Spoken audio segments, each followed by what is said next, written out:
control your life, man. Like I'm not, look, you already lost, right? So you got to get back here and take control of your life. And that's what we're going to talk about tonight.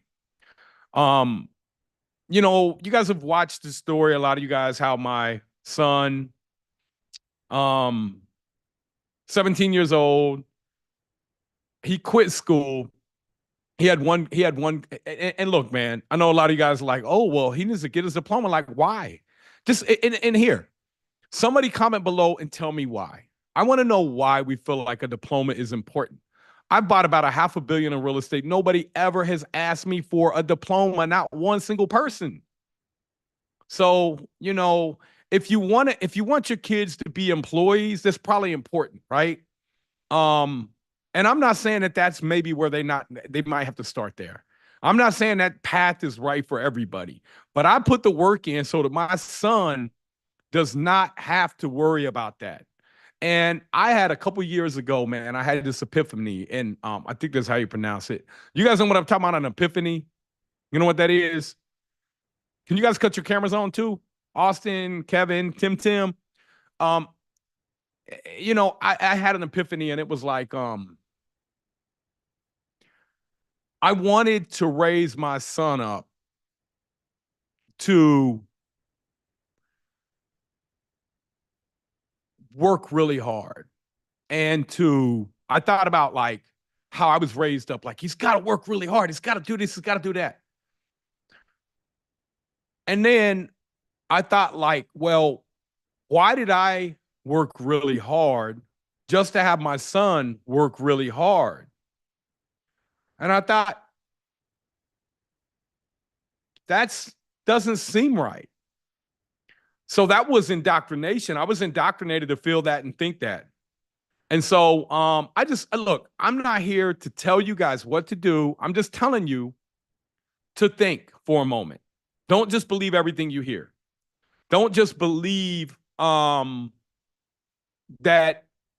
everything they teach you is true. Because what I realized becoming wealthy was that three things that I've been lied to the most, and that they lied to the why would they lie? Why do they do this? And I'm saying I don't even know who they are, right? But I think it's as a country, and there are plenty of ways to prosper in life without going the traditional route. Going the traditional route, we already know what your life's going to look like. You may be excited at first.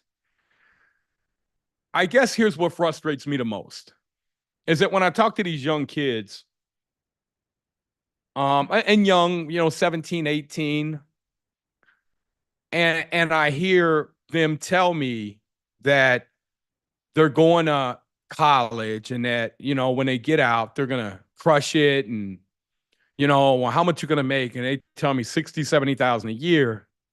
Then I start running them through the numbers. And I say, man, has anybody ever done this with you before? And they're like, no. And I'm like, so you graduated high school and you graduate high school and they're telling you go to college, you'll make 60, 70,000. And to be real with you, the average median is like 53,000. So I'm being generous. And then I start saying, hey, man, so, like, tell me what kind of car you're going to have. Man, I'm going to be balling, man. I'm going to go get this BMW, blah, blah, blah. And I'm like, okay, tell me where you're going to live. And I kind of run through their expenses. And they don't get past the rent in the car and they're broke already. I'm like, you ain't ate, you ain't saved nothing, you ain't paid for no health insurance, you ain't paid for a phone. And I take them, and the one said, well, I'm gonna make 120,000. And I showed him what that looks like. He's negative 20 grand a year. And he had this vision. Why do we not show our kids about the vision of the reality of what they're going to do? And that's what I'm here to show people is that, look, man, go do what you want to do, but I want you to have the tools and be equipped to know what that looks like. I don't want you to assume that you're going to have this great life that you think you are just because you're an 18-year-old kid and $60,000 or $70,000 seems like a ton of money to you. And so I think that as parents, that's what we have to show our kids. And if we're not, we're doing them a disservice. Why is the school not doing that? Why do they not know what a balance sheet is? And they get out of freaking high school, but they know about a war. And I mean, I'm not saying history is not important, but I'm not talking to the people that have been doing okay. I'm talking to the 90 plus percent of Americans that I see this struggle. Even the ones that live in nice neighborhoods are struggling. They struggle, man. Because why? The only thing they've learned to do to make money is trade more time for money. And by the end of this call, we will all run out of at least 1 hour of our life. 1 more hour gone. What are you going to do about it? And so I'm here to give you guys the tools, man, and show you guys how, my 17-year-old son is likely going to be a millionaire in 9 months. And you guys can say, hey, well, he had a dad like you helping him. He sure did. And I'm here to help you guys too. But I didn't have a father like me. I didn't. I'm in counseling, man. I've been in counseling for years, man. I was a messed up person. I went to prison twice. My whole 20s, man, I was a bad alcoholic, a womanizer. I chased material items for fulfillment. And I ended up at the end, 29 years old. I had millions of dollars in cash. I had $500,000 in cars. I had a nightclub. I had everything, Rolex watches, jewelry. I had everything. It was miserable because I didn't realize I didn't realize what life was really about. And what life is really about is helping others. You can't help others if you don't know. Well, if you can't help others if you don't have knowledge, you can't help others if if you're worried about bills. And so most of us, we have these dreams and aspirations as kids. Even I see 4 or 5-year-old kids and they're doing stuff and their parents are like, stop, don't do that. You're going to tear up the furniture or whatever. I'm like, they're over there thinking with their brain and we're telling them stop. And then we send them to school to become domesticated in a way. And I'm not saying that some of that isn't needed, but what I'm saying is if we let the brain fully develop in these kids and we don't tell them to stop every time they're doing something, the sky's the limit. But we are the ones who treat the kids the way that we were treated a lot of times. And so we carry that into adulthood. And many of us don't even have time to work on ourselves because we're too busy. We're out from work. We're working 8 hours a day. We got an hour lunch break, half an hour lunch break. We got 30, 40-minute drive there, 30, 40-minute drive back. By the time we get home, we're exhausted. And then at the end of the week, we feel like we deserve something. So what do? We pull out our credit card. Boom. We go swipe our credit card. We go in debt. And so when I started showing these kids that really the only way to get out of debt really was if they bought the property when they were 24 and by the time they were 30, because they're running a $10,000 to $15,000 a year deficit, living basic. And here's what I found is that the way they would get out a debt when they were like, if they bought a house, if they were smart, bought a house when they were 24, 25, got one of these grants that I find grants all over the country and show people how to get grants, free money. City of New York has a $100,000 grant right now. A grant means that you do not have to pay it back. Yeah, it has some stipulations on it. Cincinnati, where I live, has a $14,000 one. Houston, I believe, or Dallas has $50,000. This is free money for our kids. Why do we not show our kids this in high school? This should be a class that we show them. And my son has been really, I would say, pushed to the limit. And you can just see it. And when I say you can see it, he's just over there thinking. He's doing this. And I'm like, what's wrong, son? Running his jobs. He's just like, man, Dad, this is a lot. I've never had to really think this hard. And it gave me another epiphany that this is why people don't go out and do this, because in school, they don't train us to go through this. They train us to be employees. And I don't have a whole lot good to say about becoming an employee. Now, look, if that's the path you want to go, fine. But I see behind the scenes when people talk to me, they pour their hearts out, man. I see people that are 40 years old that have been paying on their student debt for 20 years and still owe the same amount. And they've been paying every week, they've been paying the minimum because that's all they can afford to pay. And why is that all they can afford to pay? Because they got this degree that hundreds of thousands of other people got. So they're abundant. It's not like, well, I learned something special that I can charge a lot of money for. It's like, no, I learned the same thing as everybody else coming out of class. And it's like, it's terrible, man, because I feel sorry for people, man. I mean, sometimes they bring me, if I got to hire somebody new marketing, like literally we'll keep the ad up for 8 or 10 hours and we'll pay $10 or $20,000 more than everybody else is because we want the best, but we'll have so many apps. We got to shut it down. And I just think about all these people and I think about why you have 100 people out here in 8 hours sending over their resume for one job. I think, wow. So what I want to show you guys is how you can retire in 5 years or less using the BRRRR method. And it is just a mathematical equation. And there's a lot of things that you have to execute behind it. So I don't want you guys to think that this is going to be easy. It is definitely going to be hard.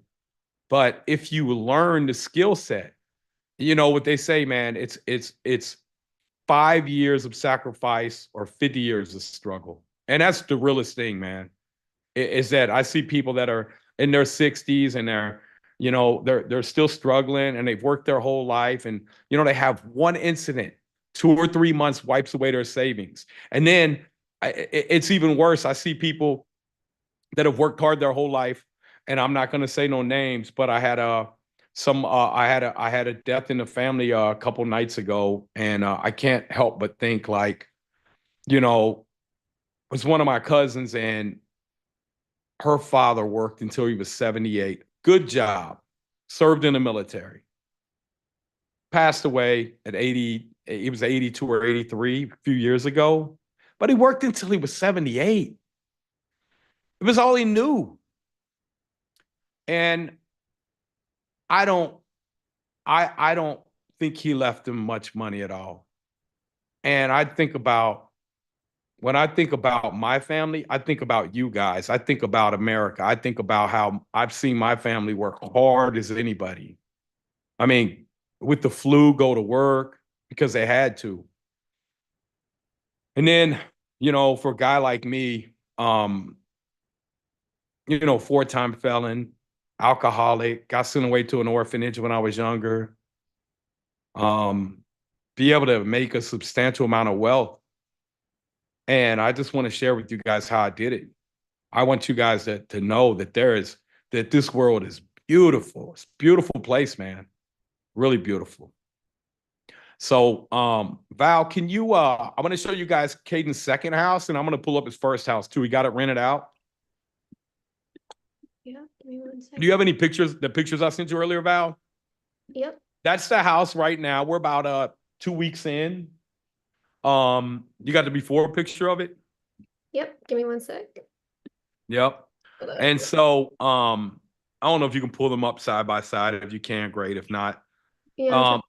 but that property right there, he bought for $48,000. There we go. And he'll be in it for about 200, maybe 220. That house will be worth well over $500,000. So my 17-year-old son will have within 4 months, maybe 5 months, depending on how long this permit takes, have grown his net worth over $500,000. 2 deals. Now, this is an exceptionally good deal right here. It really is. You don't find these every day. But the other one that he did, you kind of find them every day, right? You guys got questions about this here? It's going to be beautiful inside too. You see, it's paint. We're painting, and we're not quite done with the paint. But I want to hear some questions that you guys may have about this house, about how he found it, whatever questions you got, pricing, how much he's paying for anything in there that he's doing. Adrian asked, how did you find the deal? So I have a private community with a bunch of people that do the BRRRR method. And I teach them how to do this step by step by step by step by step. Like literally, it's a lot of steps. And it's a training. It's about 3 months worth of training and then lifelong support. One of the students found this deal and they wanted $220,000 for it. So nobody in our private group went after it because they wanted 220 grand. So after it being in there for about a week, I said, man, let me go over here, meet this guy, walk through the property, see what it needs. And it was bad. And so we ran through the numbers and we did retail numbers. I said, man, they said it's worth 350. I said, okay, let's assume it's worth 350. Fixed up. They said, yeah. I said, well, it's not fixed up. You can't get 220. So I went through all the numbers with them. And I did this on a live too. I did this on a live in our private group. And the numbers came out to 290. Now we don't pay retail price, so our price is going to be less than that. But I said, well, you guys agree everything in here that it needs, and you agree that these prices are probably fair. And they said, yeah. They said, well, can you give us 150? I said, well, if we put 290 and 150 together, that's 440. And you said it's worth 350, right? They said, yeah. I said, look, I'm at 40 grand. I'm at 40. And I said, I got to make some off the deal. Now, I thought it was probably worth about 350, but it had 6 lots. So it had, now these lots are, had 2 lots that we could get another 100 grand out of. So I probably thought we could get a 450 on it, $450,000 appraisal. And I knew that we weren't going to spend 290 because we're vertically integrated. And so we held firm to our 40 and they came back and they said, can you do 50? Come on, man. You got to learn how to back into these numbers. It doesn't matter what a person wants. You have to justify to them why you're willing to do, why you're willing to give them what you're willing to give them. And so, it sat out there for a couple of days and they came back and they said, can you do 50? I said, man, look, we'll come up to 48 and we're going to give the guy who found the deal a couple grand.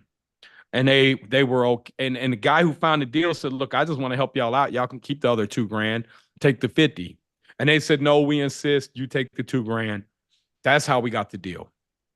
And I took about a month to close because the title was really dirty. There were a bunch of liens from the state of Ohio.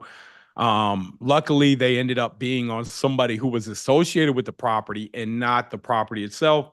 So we closed this property. I don't know what the date was. We started not this Monday, the Monday before that. So in that time frame, what we've been able to accomplish is pressure wash, paint the outside, get the windows ordered, get the windows installed. There was a bunch of masonry work on the exterior. We put up all new fence out there, cleaned the backyard out. We gutted the inside. Not now we strategically gutted. We didn't gut everything.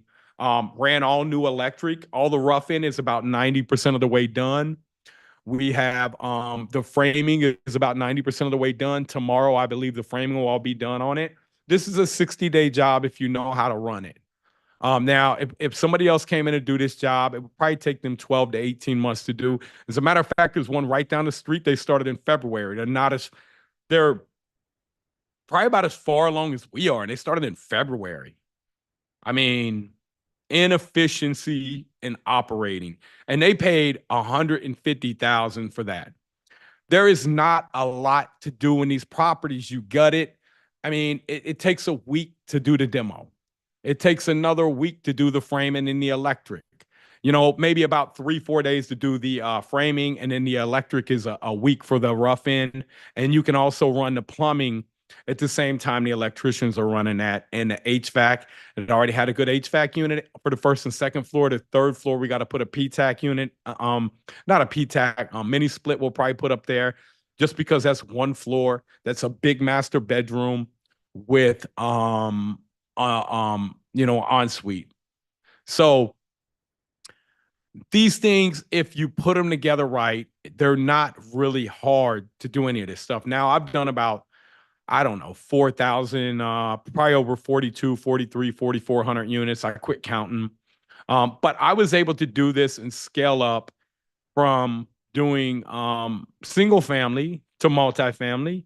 And then, when I say multi, I like started buying 4 units, then 8 units, then 20 units, then 48 units, then 100 units, then 200 units, then 500 units, and hotels, Marriott hotels, Hilton hotels. And I did this all with the BRRRR method: buy, renovate, rent, refinance, repeat. And I learned some things along the way. I went bankrupt 11 years ago because I didn't really know what I was doing. But that's what I had to do to learn. And within 30 months of coming out of bankruptcy, I had enough money to retire. I had about 35,000 a month in passive income. And I decided that I was going to retire. And I went down to Florida. Hold on, y'all. Let me light my cigar here. That was 2015. And you guys can pull it up online. You can see my bankruptcy, I'm sure. Just, like, you can find all this stuff I'm telling you, my criminal record, all that, everything I went through. So I'm very transparent about it because I believe we all have a story. And your story doesn't define where you end up at. It just defines kind of where you're at right now. But if you're willing to make a decision to change your life, and obviously all of you are, I want to know, how can I help you tonight? Because I don't want to go down. I can show you stuff, but I want to know, what is it that's holding you back? And it's all going to really come down to one thing. You guys are going to say it's money. You guys are going to say it's, I can't find a deal. You guys are going to say it's all kinds of stuff. But the reality is, it's probably just knowledge and knowing how to do this stuff. It's lack of knowledge. It really is.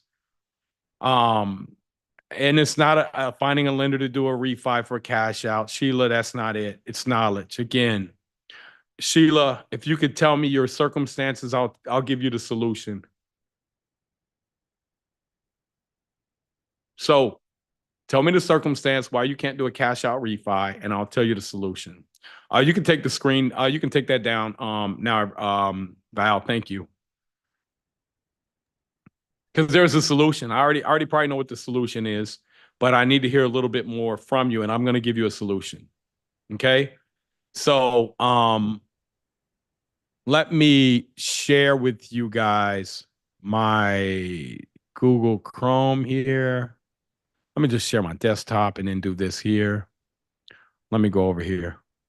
Okay, so let me close this. I don't need that. I don't need this here. Okay, so I want to show you guys something. Here's his first property here.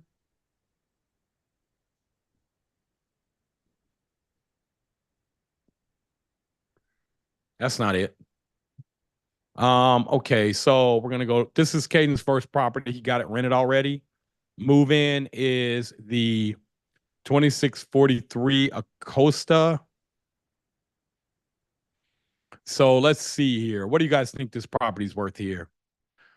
Sold for $70,000 on 8/21 of 24.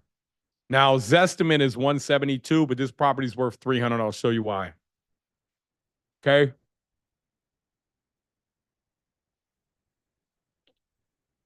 See this here? We bought this for 70 grand. This is what it looked like 45, 50 days later. Pulled all the permits, all new electric, all new plumbing. Now that's virtual staging. That's not real furniture in there. But, pay the guy $150 to come and do professional photos, do this, draw this out. We got a lot more better photos in there too. But you see that we had this on the market for rent. Listing removed. Look at this. See this? Listed for rent 1027. Listing removed 1029. See how quick that thing rented? We probably could have got an extra 200 bucks out of it, but he didn't need it.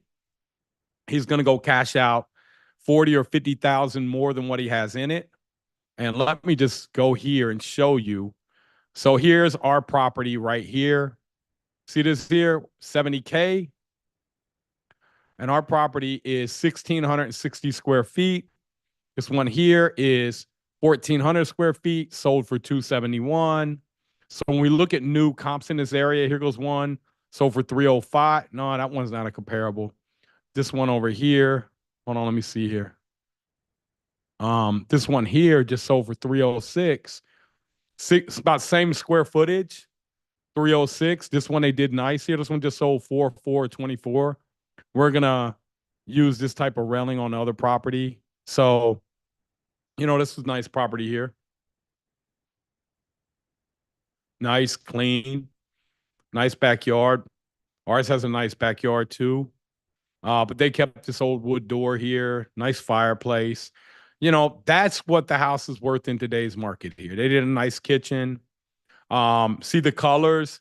Don't use gray anymore, please. Gray's gone. Use white. So our kitchen's a little bigger, a little more gourmet. We probably could. My son said, "Dad, I don't want to sell it for 300,000." He said, "I don't want to." He had guy that was going to list it. He said, "I don't want to do it, Dad." He said, "If I sell it, I get paid one time." So look, here's 165, same street. But again, this one was not. It wasn't remodeled. So, look at this here. So that's what the type of neighborhoods that you want to find, ones where people are willing to pay a lot more for a fully renovated property. This is how I built my wealth here. I started doing it in larger stuff. Anybody can do this, right systems and processes. This is what we do. I've helped over 100 people become millionaire. Again, 70 grand. Let's go over here. Hamilton County Auditor. I'm gonna pull this up and show you.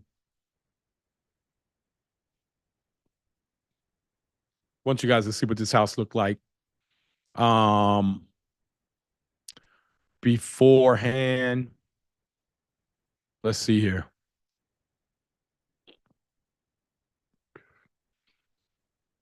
$26.43. Acosta. Acosta. There it goes. Search.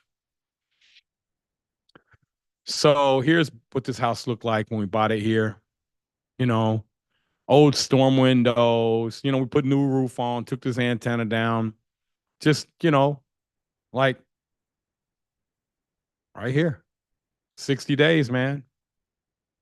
It was less than 60 days. No, it was about 60 days. 75 days to rent. And here's what this looks like. Let me just pull my calculator out. And I'm going to show you guys why you do not sell. Because when you buy in the right area, here's what happens. Let's say he sells it for $300,000. And let's say he has to pay a realtor and he has to pay some seller pay concessions. He's going to capture about 93%. You guys all agree? So he's walking away with 279. He pays off his 152, I believe is what he's all in on that property for. He gets 127. He's going to pay about 30% in taxes because of his short-term capital gain. He's going to walk away with about 90 grand, 88,900.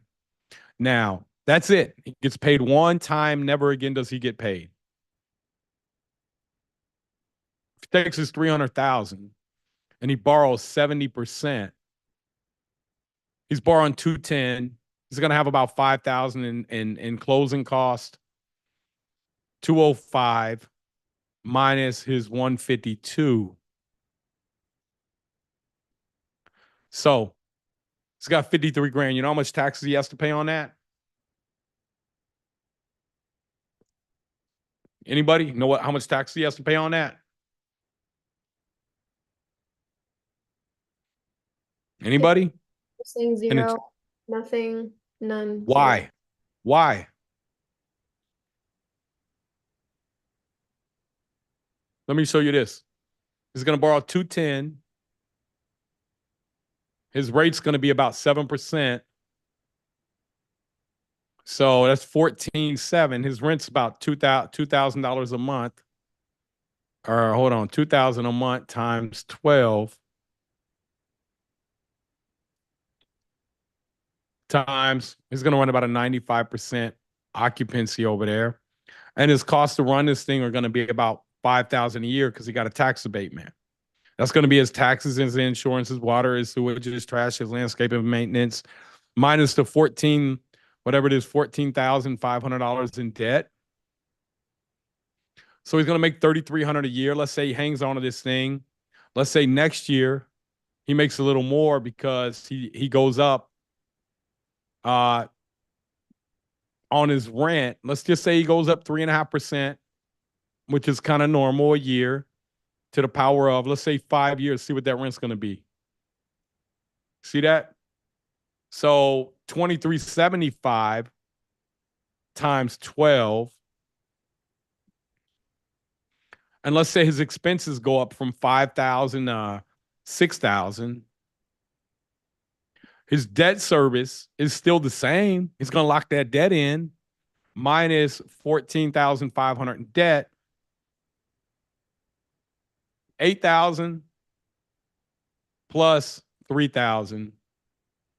So $8,000 a year in cash flow he'll make year 5, right? But this year he'll make 3,000. So let's just do this here. We'll add these two together. I think it was 3,300. And then let's divide this by divide that by 2.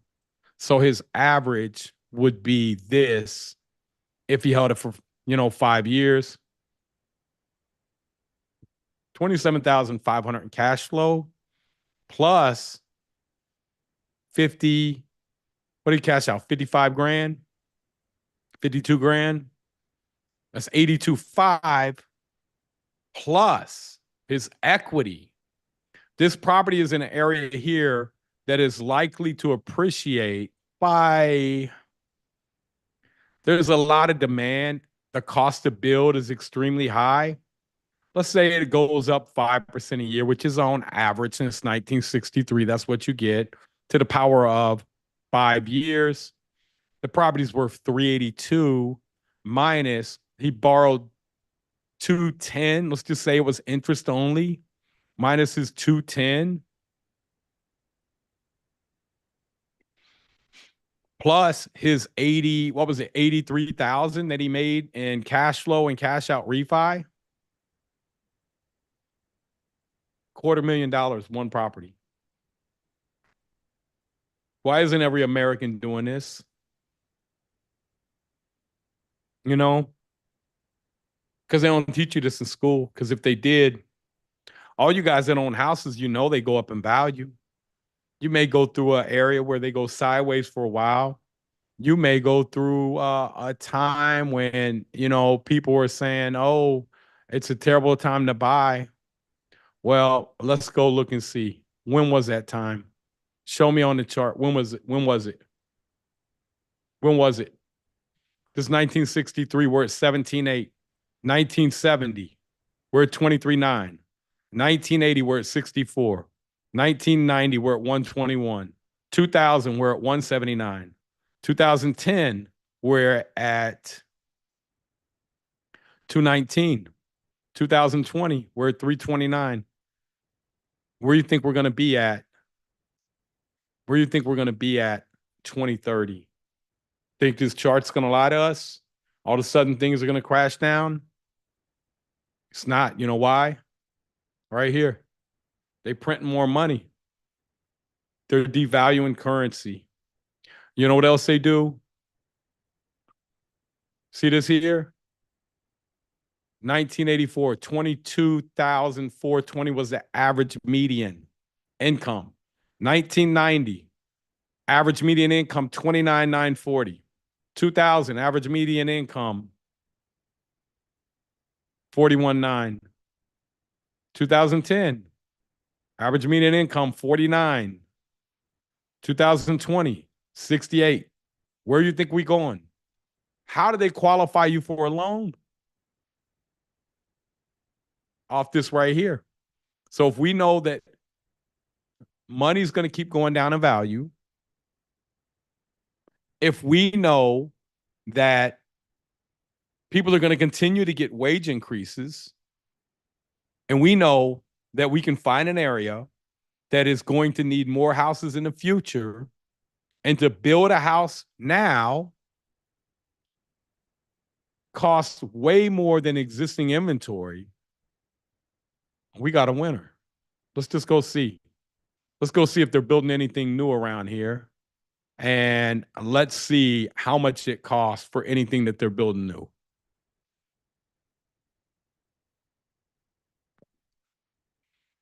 So let's go out a little farther. Look, 335. What is this here? A little bit of 2 bedroom.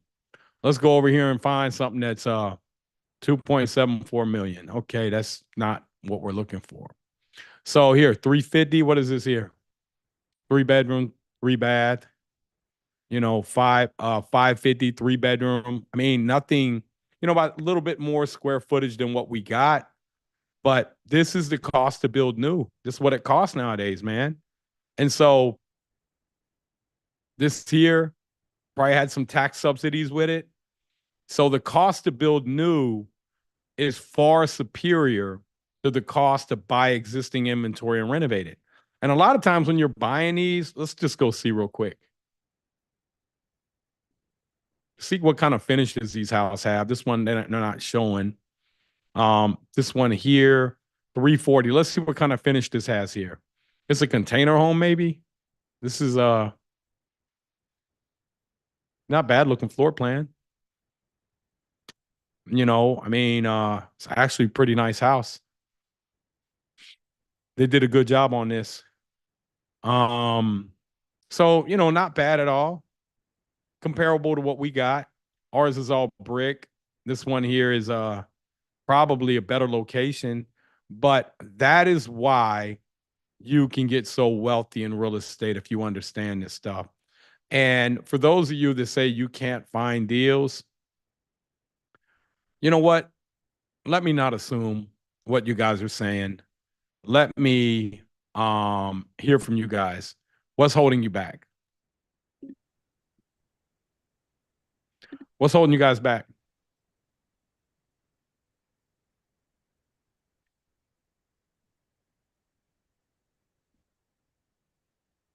Go ahead. Okay, you need mentorship and guidance? I got you. I got a lifelong mentorship. It has one price. When people get into my mentorship, I don't charge them twice. I don't charge them 3 times. I don't upsell them. I don't do that. That's why I got a community of 2,600 people around the country. We have communities around the country. Um, Fear is a good thing. That's real. You don't have much funds. That's okay. Even if you had money, most of us are consumers. We don't know what to do with money other than spend it. Knowledge. That's it. That's the real thing that's holding you back. Knowledge and network. I can plug you right into knowledge and network. I can do that. There's a cost to it. I mentor people. It's not a lot. It's not like college is 140 grand. They teach you how to make 50 or 70 grand, teach you how to become a millionaire. I got free stuff out here too for you guys. But I got about 25 people that help us do this. So, and I got accountability coaches for you. We got city group coaches like Ray. He's helps out with the city group. I appreciate you, Ray. How you doing today, brother? Ray, real quick, man. Can you come up real quick, man? Do you mind coming up on camera? Well, give me 1 second. Let me unmute him for you. Ray Vaughn. He should be able to unmute. I think What's up, Ray, what's Nate? going on, brother? Man, how you What's doing today, happening? buddy? Man, Good. sorry to put you on the spot, man. How you doing, brother? Good, man. I'm proud of you, man. You on all the calls, bro. Yes, sir. It's awesome, especially seeing your lives every day. They're great. Yeah. So we've been going live every day, documenting Caden's house. What have you learned, man? How long you been in the academy, man?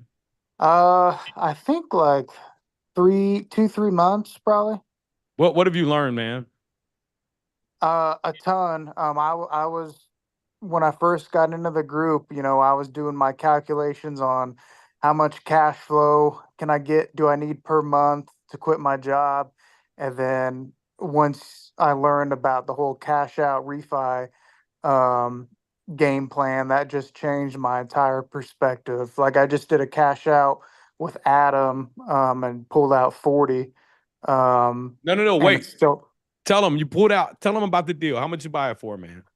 I bought this one for I think it was 90 2 years ago, 90,000, and then it just appraised for about I think it was 150, 150,000, and I pulled out 40 grand.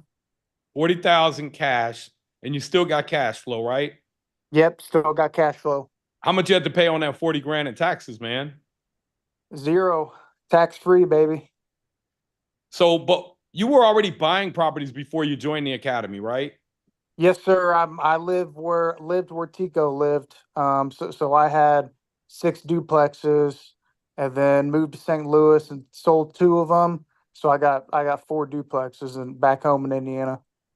But what made you want to get a mentorship if you were already buying duplexes? You already had six of them. I was stuck, man. Used up all my cash. Didn't know what to do next. I just felt like I was stuck and I needed some direction and needed some type of mentorship, some type of group to get involved with.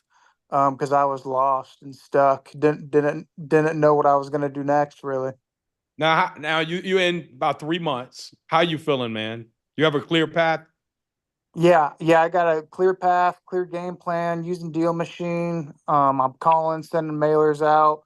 So it's been good. Now, how long you think it'll be before you're a millionaire? My goal is 3 years. By the time my fiance graduates school. Well, that's when I want to be doing real estate full time. Right now, I got about 300, I think, in equity. So, man, few 2 or 3 years, I think I can do it. I can do it. You can. And listen, you could probably do it sooner, but you don't have to kill yourself to become a millionaire. You know, like Ray, how many deals do you need? How many more deals do you got to do to become a millionaire, brother?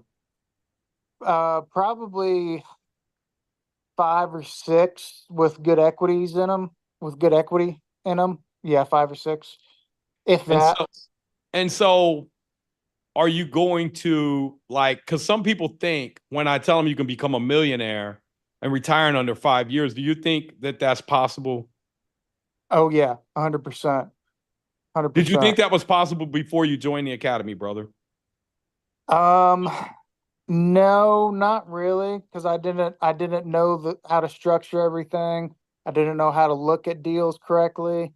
But yeah, after I joined the group, I feel like I got it figured out, and I got a path forward, especially with your game plan of 30 houses in 5 years. I got my spreadsheet lined out and everything.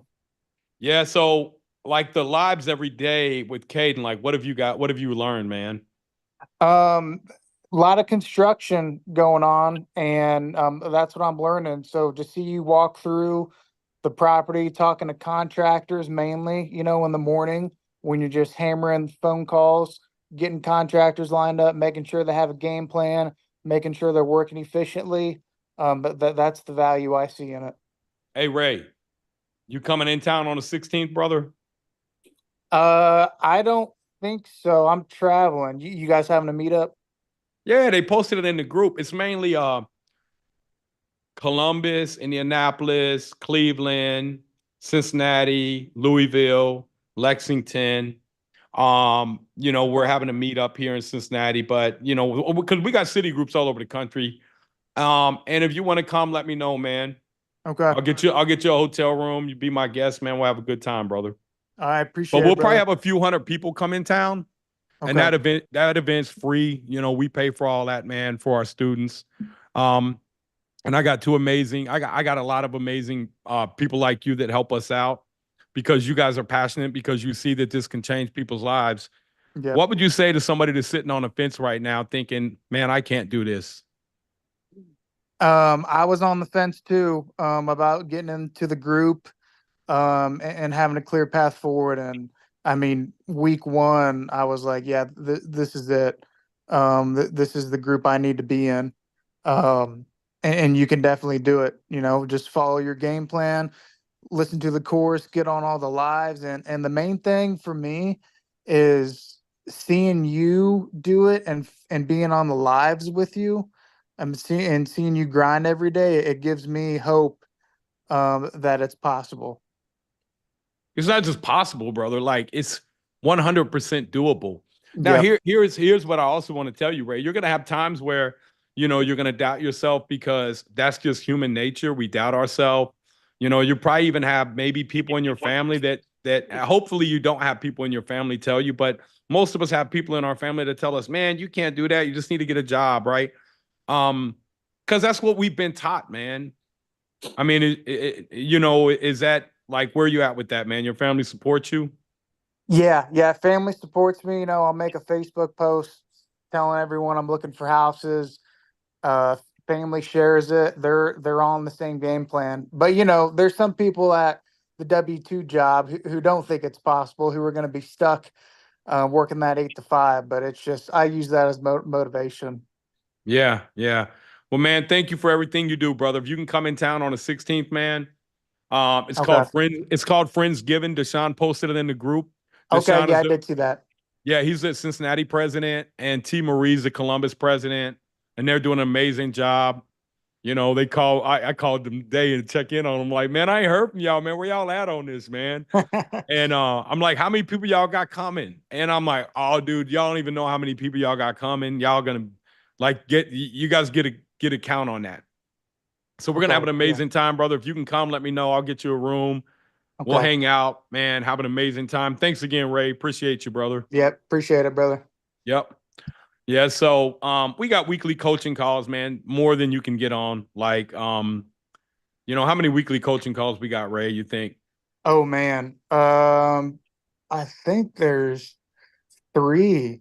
I want to say there's three, but I mean, you go live every day in the Facebook Yeah. group. Me, Jarius, we have three. We have Fund and Grow in there. We're bringing on an insurance company for you guys to help you out because I know a lot of these, they're speaking tomorrow actually at 2 o'clock.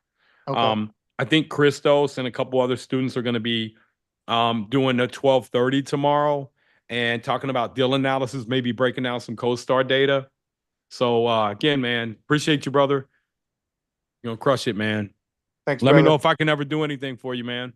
All right. All right. Questions, everybody. What kind of questions you guys got? We have a lot of questions, Nate, and some following up on Caden's deal, if you want to run through those. Yep. What you guys got? All right. Before we get into that, actually, I think it's really appropriate for us to ask this for everyone today. I have a couple questions that were requested. One of them is, what are your overall thoughts on the election going on? Everyone has their own, bias and things going on, but what are your thoughts on the election, how it can affect real estate? I listen, man. I'm not gonna let a person in Washington control my family, my future. Um, None of that. Like I did a post this morning. I said, hey, man, if Trump gets elected, there will be benefits. There will also be downfalls. If Kamala gets elected, there will be benefits and downfalls. We will figure out what them are as a community, and we will exploit that. That's it. Simple as that for me, man. Because I don't even know none of the policy. I don't know. Because to me, God grant me the serenity to accept the things I cannot change, courage to change the things I can, and wisdom to know the difference, right? So, but I know this, that I've always made money in real estate. I've made money when Republicans were in there. I made money when Democrats were in there. But I know one thing that is going to happen, no matter who gets elected. You guys know what that is? You guys know what's going to happen? No matter who gets elected? Let me show y'all. This right here, they're going to keep on printing this money. They're going to keep on devaluing our currency. And think about this. We're working for something that by the time we get our check is already devalued. And it's going to be worse. Look at this here, 35. I was looking at this one here, man. If you look at year 2020, look at this. They're forecasted on this day in 2028 to be 45 trillion in debt, right? What does that mean for us? It means there's going to be more money in the economy.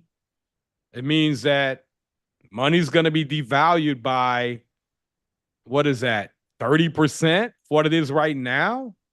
And Warren Buffett said that he said, I would have totally approached investing different if I would have knew that 6 cents, that $1 when I was born was only worth 6 cents today. So think about that, because that's the reality of what happens. And so those who understand this,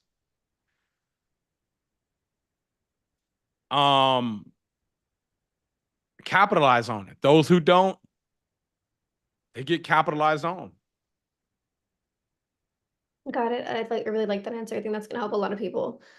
One other question that I have for you is, what are your thoughts on interest rates and how that affects people who might be actually nervous into getting into real estate or the BRRRR method right now? Good question. Let me share something with you here, okay? Let's go back over here, and I'm going to show you a property I bought. I paid this investor 11%. And kind of like, I just want you guys to know, I'm going to show you, this was one of my first bigger properties I bought. Just came out of bankruptcy. This investor loaned me the money to buy this property at 11%, and he charged me 2 points.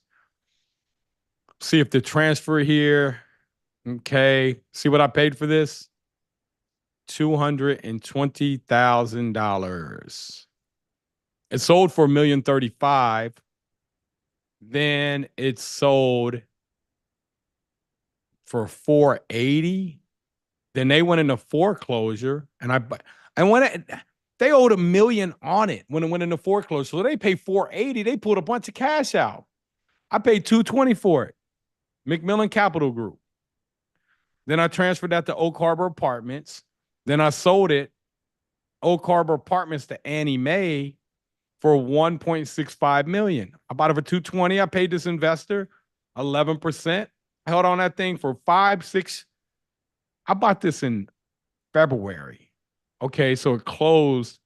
Man, I paid him. I thought it was 4 years. Man, I hung on that thing for 6 years and paid him 11%. But the net operating income on this thing when I sold it was like $150,000. So here, $150,000, and I owed him $380,000. So here, I was paying him $41,800. I was making $100,000 a year off of it. I was paying the investor $41,000. So I held on to it for 6 years. I made $600,000. He made $270,000. Then when I sold it, I made a little over $1 million. I made $1.6 million, $1.7 million on this property at 11%. Care nothing about no interest rates, man. Find a good deal. Interest rates don't really matter. The deal's what matters. We have a question from Nico regarding Caden's property, and he asked, do you always lowball first, referring to deals specifically? I mean, you guys think I lowball. I don't lowball. I offer what it's worth. I offer what it's worth. You guys think it's lowball. It's not. It's working through with the seller, showing the seller what I can afford to pay and why I can afford to pay that. So let me go over here and see. I think I had a right here. Here's a calculator.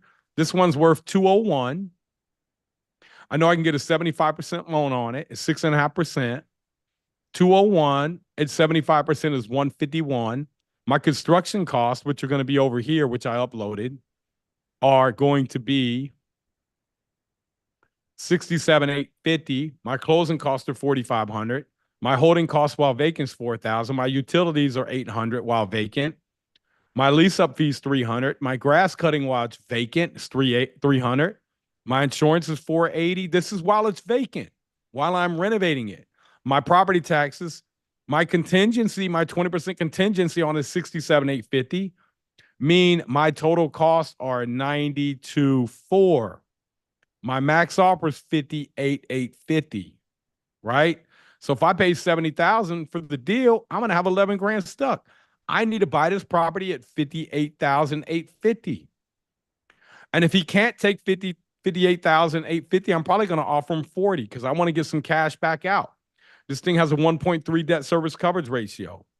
And then let's just see what'll happen to this property, because this property it appreciates by 5% a year, will be worth 245 in 5 years. My I'll be able to have a 1.61 debt service coverage ratio. And if I was to go borrow money out, year 5, my debt service coverage ratio would drop because I don't want cash flow. So I want to drop this down about a 1.25 so I can pull cash out. Because at this point, I'm making too much income. Now I'm going to have to start paying income tax. So, it's understanding the game and how the game works. Those who understand the game, you get wealthy. Those who don't, man, they make other people wealthy. John K was asking if Caden had to get pre-approved for financing for his property. He's 17. He can't. He can't even get a loan. I mean, he used my credit cards. Now, November 28th, he turns 18.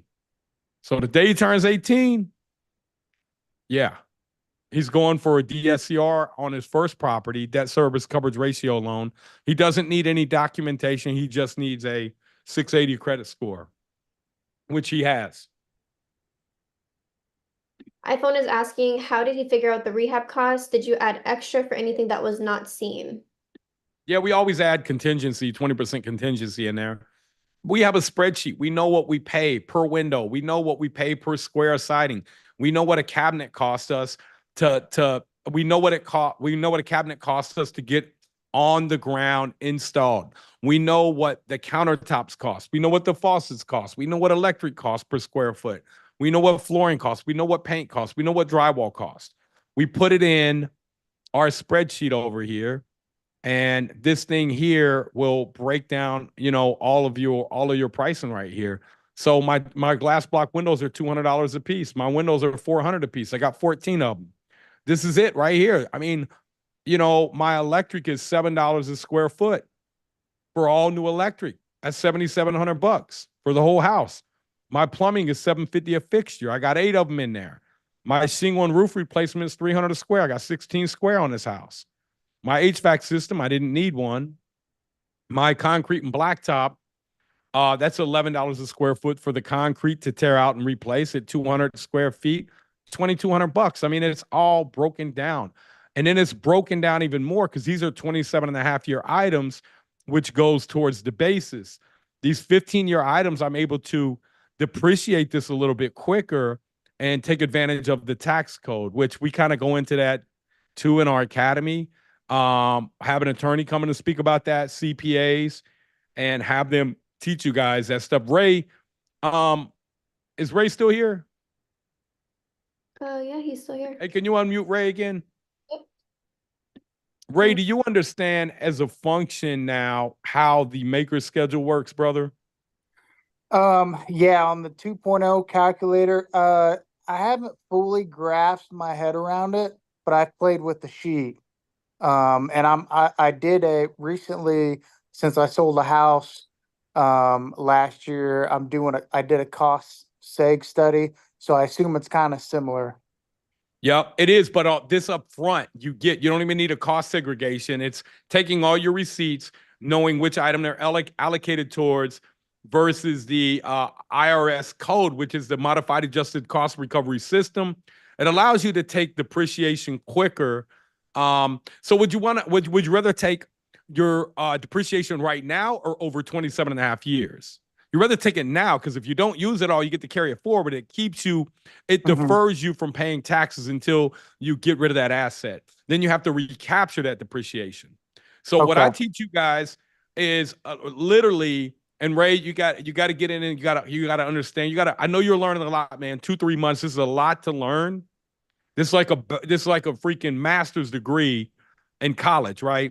So 2, 3 months, you're doing great, brother. But get in there and understand this because these are some of the largest things that people don't even know about. These benefits of understanding the maker schedule and how the tax code um, can help. Christos, I see you're in here too. What's up, brother? How you doing? Can you take Christos off mute? Ask to unmute. Oh, you got What's it. up, brother? Thanks, How are Ray. you? Hey, It's a Christos, what's up, brother? it's a PhD in real estate. And you got your PhD? I just hit masters. I'm still working towards that PhD. Yep. Hey, so you understand the maker schedule? Yeah, I would say I understand it a little better than I did before I ever came in here. Did you understand the maker schedule before you came in? Not one bit. No. Really? No, not to the Hey degree of man, you're looking good. You working out, or is that just you had your camera do the little make you look thinner or something? it took off like 5 pounds. We gotta Oh, start a challenge again. I'm overdue with it. yeah, yeah. Nah, so what have you learned about the maker schedule and how's it helped you out? Well, it's helped me look at things and plan ahead and make decisions for how to project projects and then engage my CPA in a different way and then choose my CPAs a little more effectively and my tax consultants because I've learned how to ask better questions on engaging the experts and saying this is what I'm looking for. So when you understand things better, you know how to engage the experts in a different way that strengthens your ability to bring in the right people and surround yourself with the right community. Now, what percentage of CPAs have you talked to that don't even know how to properly do this stuff, man? A majority of them, because you want to get somebody that's versed in real estate. You want to get somebody that understands that. So my first question, I'll tell you this, if a CPA or a real estate attorney or somebody of that nature does not invest in real estate, how would they know? That's one of my things is how much property do you hold now? How many Yeah, properties you bought? Or do you yeah. just, so those are kind of some of the things that I want somebody that's in the game with me. Yeah, I got lucky, I guess, man, because I didn't know that in the beginning, but I got a CPA who did invest and he knew this stuff. And then when they were talking about bonus depreciation, I was like, what is that? I didn't know for years, man, until I really started reading the tax code and asking the questions. So, well, thanks, Christos. I appreciate you, brother. Hey, Christos, Yes, sir. you gonna do the call tomorrow? I will do the call tomorrow, 100%. Awesome, man. Thank you, brother. Let's touch base in the morning. Call me when you get up, man. I got a 12 o'clock I got to be at, but other than that, man, I'm kind of wide open. Sounds great. Looking forward to it. Yeah. Hey, vice versa. You flying in town the 16th or no? You're gonna have LA City Group then, if that's the case. I'm gonna try to bring as many as we can. Yeah, he's the Christos is the president for LA, man. Thank you for everything you do, brother. Yeah, I'm excited to tell you about the deal we're closing on Friday too. So I'll tell you all about it. Is that the one in LA? One in LA, it's an ADU play. We're able to get the purchase price down to a significant thing. There's Where'd a you get lot. it to, man? We it was listed on market. So for those of you that think you cannot find deals on market, you definitely can. It was listed at 950 originally, dropped to 920. We locked it up under contract at 850, and after going through inspections and putting Hey, that tell together. him the numbers real quick. I'll be right back. I'm gonna go Yeah, grab me a water. yeah, we were able to. So it was on market at 950. It was on market for about 28 days. Somebody had actually passed away with it. Bottom line, the numbers are we're closing on Friday at 775. And so this is in Southern California. It's an ADU play. The opportunity on this is to add a junior additional dwelling unit, and also an ADU build in the background. We anticipate the ARV on it, the after repair value, should come in anywhere between 1.2, 1.25, maybe even 1.3. And it could go up from there. And when I say 1.3, I mean 1.3 million. So 775 renovation addition. We're trying to do the renovation for about 100. The ADU we're budgeting right now about $150,000 to do that.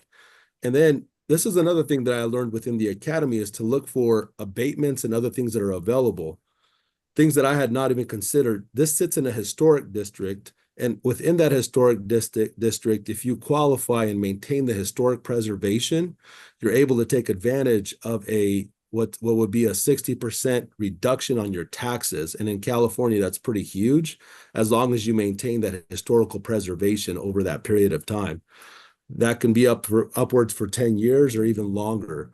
So little things like that are things that I've gained coming into the academy that I wouldn't even known to have even considered half of that stuff. Man, so you got your you said you wanted it at 775. I said when you and I talked, I said, man, I ain't gonna feel good unless there's a 7 in front of that. And I Yeah, told the yeah, yeah. agent that, you want to know what the agent said? He's like, I've been doing this for 20 years. I've never negotiated a $75,000 reduction after we're under contract. See, they don't know. And how did you do that? Because you antiquated why? We did. We put together $95,000 in repairs, put a strong case together, got a foundation inspection, got a termite inspection, got an HVAC, everything, roof. We put it all together.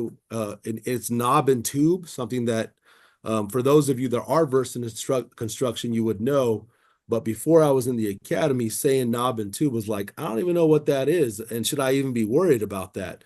Well, you do need to be worried about that. So we're updating electrical throughout. We had an electrician come in and give us a bid for $25,000. Now, we're not going to pay $25,000 to do it, but at least I have that bid to be able to go in and negotiate and say, this is a retail bid that is true, and this is what it's going to cost.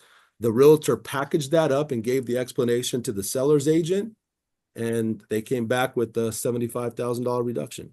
So, bro, your numbers though, your mortgage is going to be what, about 6,000 a month? My principal, interest, taxes, insurance, and we're going to go 95% with 5% down. It'll be around $5,300 a month, all in. Now, what's your principal reduction a month on that? Principal reduction, Probably 1,600. no, even a little more. Yeah, about 1,600 because we're in the front end of that loan. Yeah. Okay, so 1,600 a month. Now, so you take that off your 53 because you're really not paying that. So you're paying 3,700 a month. Now, how much is you got 2 ADUs? How much are they going to rent for? So the JDU, we anticipate renting that out. And when I say JD, the junior additional dwelling unit, about $2,000 a month. So you got 1,700 out of pocket. Now, what can you rent the other one for? The ADU 3,000 is what we anticipate. So you're going to live there for free and get 1,300 a month, brother. And then we'll probably move on to another house, and we cash flowing about $1,000 on it, maybe 800. Yeah, but you're saying cash flow, but you got to remember that 1,600 principal reduction goes straight to your balance sheet every month as well. It increases your net worth. Yeah. And then so you're going to be all in how much? Well, all in after everything is done, I'd say we're trying to be under 1.1, and it'll be worth around 1.3, probably. I think $1,050,000 is where I think we'll end up at. So $1,050,000. So you have $250,000 in equity. And we're living in it. So for those that are doing owner occupied, we get to take advantage of a 6.25% interest rate, 30-year fixed. I mean, there's just so many pluses to this. Man, proud of you, bro. Yeah, and then for those and number one, the wife loves it. If you can get your partner on the same page and your spouse, she was totally down with it. And yeah, I mean, honestly, I credit to being in the academy to understand that. And she lives, breathes it. And when you start surrounding yourself in a community of like-minded individuals, it's contagious. Then it's contagious in your household. And then all of a sudden it's just a ripple. Your friends, everything. Yeah. But then the problem is when you go out, they're like, is all you talk about real estate? We're like, oh, was there something else? Like, no. Hey, you know what though? All those dinners are tax deductible too, because you're always talking about work. Yeah, man. Yeah, and it looks like you've been missing some dinners, though, bro. You lost some weight, man. Man, I need to go and take my butt to the gym. In March, there's going to be the LA Marathon. Come down. We should do it. Let's do. Oh, you. Oh no, I ain't doing that. Man, I'm not about to tear up my cartilage in my legs, man.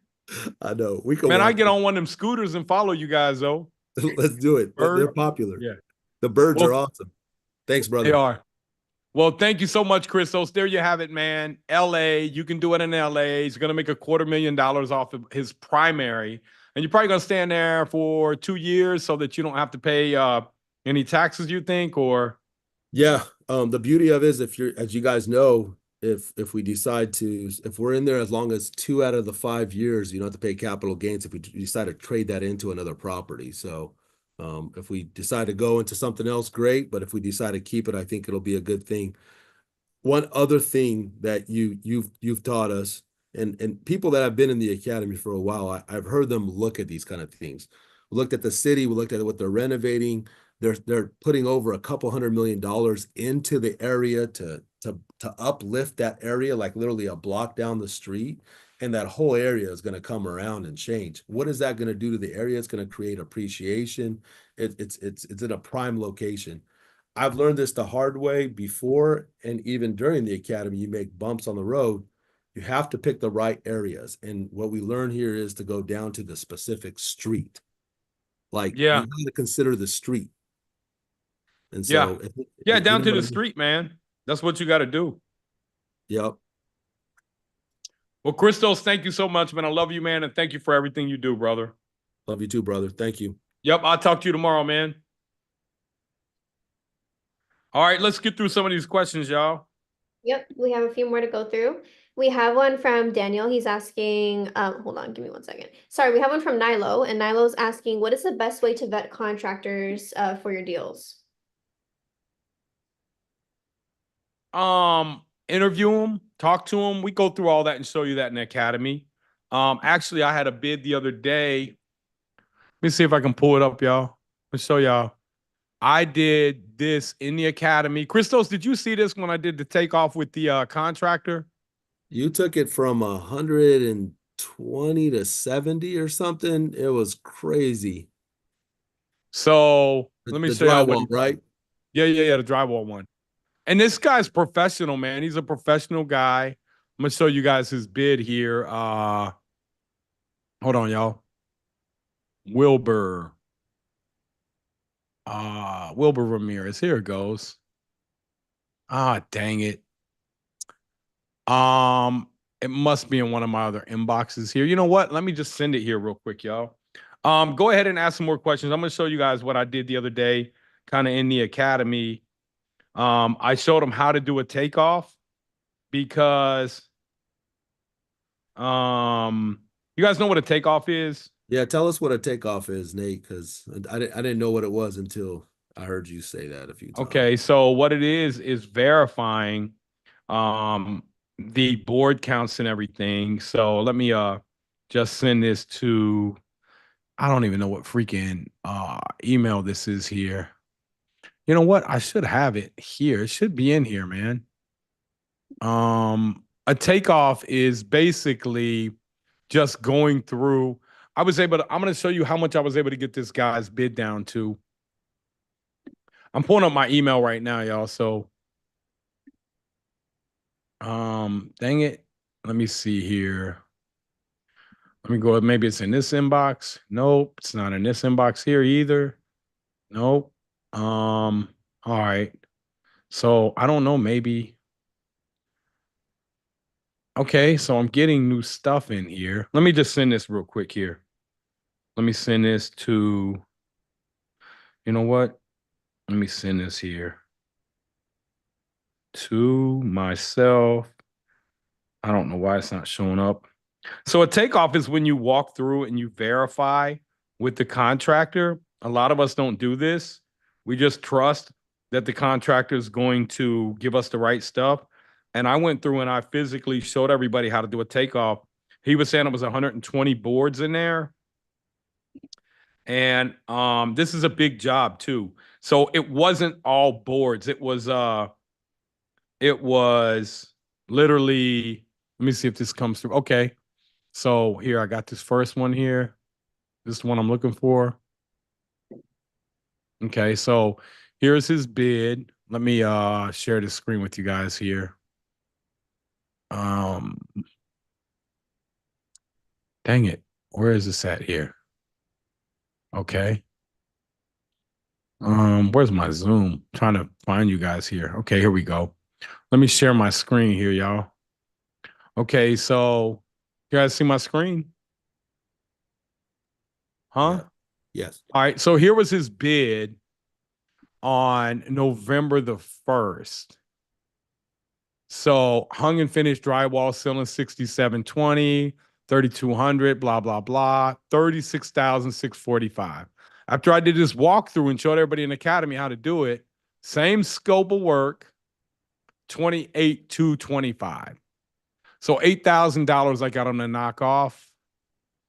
And, you know, just by talking to him. This guy been with me. Look, 3 days later, I did a walkthrough, save $8,000 right there. And I showed all you guys how to do this, man. So did you learn anything from that, Christos? Yeah, big time.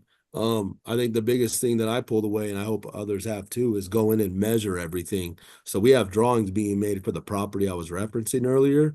So please believe we're going to go in and understand every square foot. So every bid we get, we can have intelligent conversations with them and be able to say, oh, hey, how many boards do you think we need here? Well, no, I don't think we need 20. I think we need 15. So it's just being versed and prepared. It's just all about preparation. That's what I've picked up from being with you. And It's then just also what I did was I backed in his number. I knew about how many man hours it was going to take. And so I knew that he was going to be about 21,000 in labor and materials, maybe 21,000 in labor actually, and then another 3 or 4,000 in materials. So I knew that I couldn't come and really beat him up off the 28,000. yeah. Because then I I thought wouldn't that be. was interesting. I thought that was really interesting how you approach that because most of us, I've always tried to negotiate and say this is what I need to pay, but your approach is different. Which I know I see Phil on here. It's also understanding what they need to make the job profitable, which is a whole different approach that I've seen anybody take. Yeah. I mean, he's got to make 10, 15% off this job, man. He has to. If my guys can't, if my subcontractors aren't making 15%, then I'm not looking for a win-win. I'm looking to only win. And so I'm not going to beat him up. I could probably get this down to 20, 22,000 if I went with a different contractor and save $6,000. But that took me, 20 minutes to go do, and I saved $8,000. So that's one. Now, you think I didn't do that on every item on this house and show my son how to do that? Every last item we do that on. Because we know we build our budget out ahead of time. So we know what we're going to spend on that property ahead of time to get the comps that we need. Well, thank you, brother. I appreciate you, man. All right. Let's go to some more questions, Val. I know that it's election night, man. I'm excited to have you guys here. I don't care who gets elected. Look, we are going to crush it. There's real estate is going to be a ton of opportunity. If Kamala gets in there, she's going to give everybody a $25,000 grant, which is just going to raise the price of housing 25 grand essentially, because everybody's going to have that. Now they're all going to be competing for a house. It's going to drive the price hyperbolic. If Trump gets in there, he's probably going to drop interest rates and spur the economy. So, I mean, both of them are going to be able to make money no matter what, right? So don't worry so much about that, man. Worry about what you can do for your family. We have a question from Jeremiah. He's asking how he can get into the private Facebook community. That's our academy. So we got over 2,600 people in it across 41 city groups. We got people all over the country in it. We have meetups. They have meetups. Like every week, there's different city groups having meetups, going out, hanging out with real estate people that are like-minded, people that invest together, people that buy together, people that maybe share contractors. We got vendor lists in every city group. So you're not on your own. You have I wish I could show you my Cincinnati group me. You just go in there and say, hey, man, somebody, I need an electrician. Boom, boom, boom. Everybody's dropping contacts, right? Hey, I need a drywaller. Hey, I need this. And when we say we need an electrician, This is not like an electrician. This is one who is going to work for investor pricing, one that's been vetted already. So when I built this out, I wanted to think about everything that was hard for me. How can I make it easier for people? Finding deals, finding contractors, title companies, partnering with people, how to get these credit cards and use these credit cards, 0% cards for 12 to 18 months to buy a property, making sure they're the right credit cards. They're not the ones that are going to be in your personal name that crush you up. Like, because you can really get crushed. You can really get crushed on getting credit cards in your name, and you get them in your name, or you even get them in a business name, and they report to your personal credit, and your debt utilization is 80%, and your credit drops from a 700 to a 580. Now you're stuck. These are all the things that we teach you in the academy, and the stuff that you're going to learn the hard way. It cost me millions of dollars to learn this stuff, man. So you're learning from somebody who's done $500 million in real estate, made all the mistakes. And, I try to help people avoid the big ones. We have another question from Ryan Williams. He said, where do I shop for wholesaling deals, and what's needed for a loan, and how to get a loan to rehab?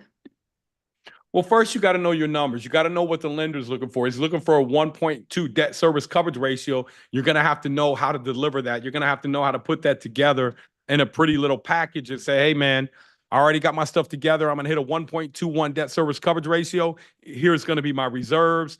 Here's what I'm paying for it. Here's my sources in use. And when you know how to do all that stuff, then now you become what we call investable. People will invest with you. Banks will invest with you. They'll give you the money. Now, I'm going to run you guys through a little something here. How many of you guys know that the Federal Reserve is not owned by the federal government? You guys all know that? How many of you guys know that if you put $10,000 into the bank, you know where the bank puts that on their balance sheet? Does that become an asset for the bank or liability? Please type it out. Let me know what you guys are thinking. You put 10 grand in the bank, they have to put that on their balance sheet. Does that become an asset for them or a liability? Okay, iPhone, asset, Sheila, liability, iPad, asset. Only got 3. Kim said asset. Asset. Asset. Asset. You guys are all wrong, except the liability people. It's a liability. The bank is basically telling you, hey, man, your money is a liability to me. This is the stuff that I get mad at. We don't teach people in school. I was talking to a banker, been banking for 18 years. He don't know this, man. It's like we just show up to work. We don't ask any questions. Well, why is it a liability? Because we all look at money as an asset. You got to understand, what you put into your liability column is what you owe. They owe that money to somebody. Now, how they flip it to the asset column, this is where the trick is. They loan that money out.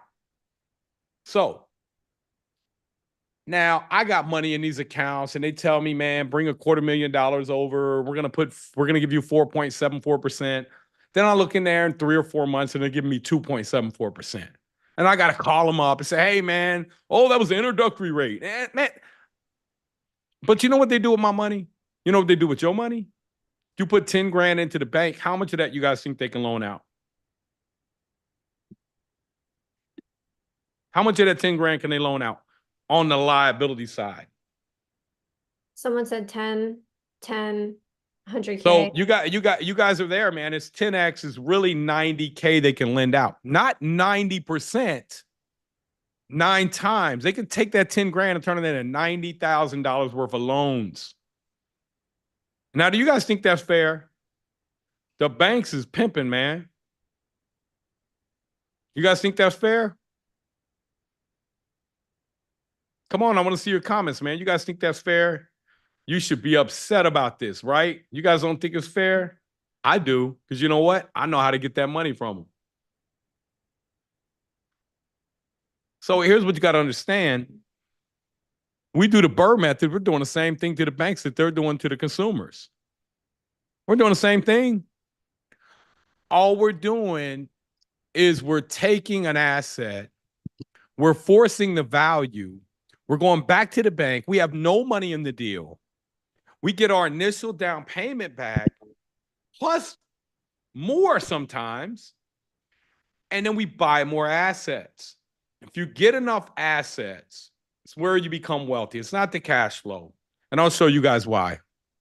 I know Tyler Wright, man, it's a good cigar here, and I don't feel like going to get another one. And I'm really enjoying you guys on this live here.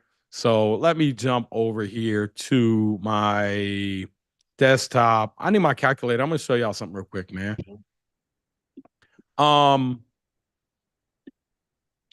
So the way real estate functions is it spins off cash. You guys understand that? So if I got $1 million worth for real estate, if I got $1 million worth of real estate here, and it's spinning off, and this is net operating income. This is after you've paid everything except the bank. $1 million worth of real estate. Let's say I BRRRR'd the whole thing.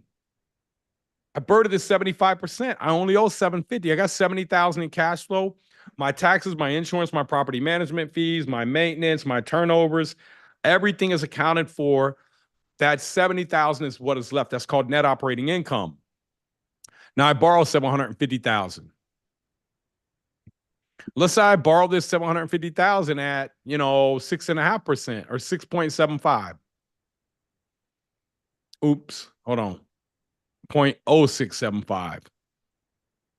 6.75%. This is my yearly payment. Remember, I got 70,000 coming in. I got 50,000 going out. So I'm making 20 grand a year in the spread, right? But that $1 million is going up. Let's say 5% a year. Do you guys think that 5% is a reasonable amount? We're not talking about COVID. We're talking historic numbers. Do you guys think 5% is realistic? Let me know what they're saying. Justin said, yep. Yes. Is anybody, huh? We were saying yes so far. So if you go up 5% a year, look, you made 50 grand.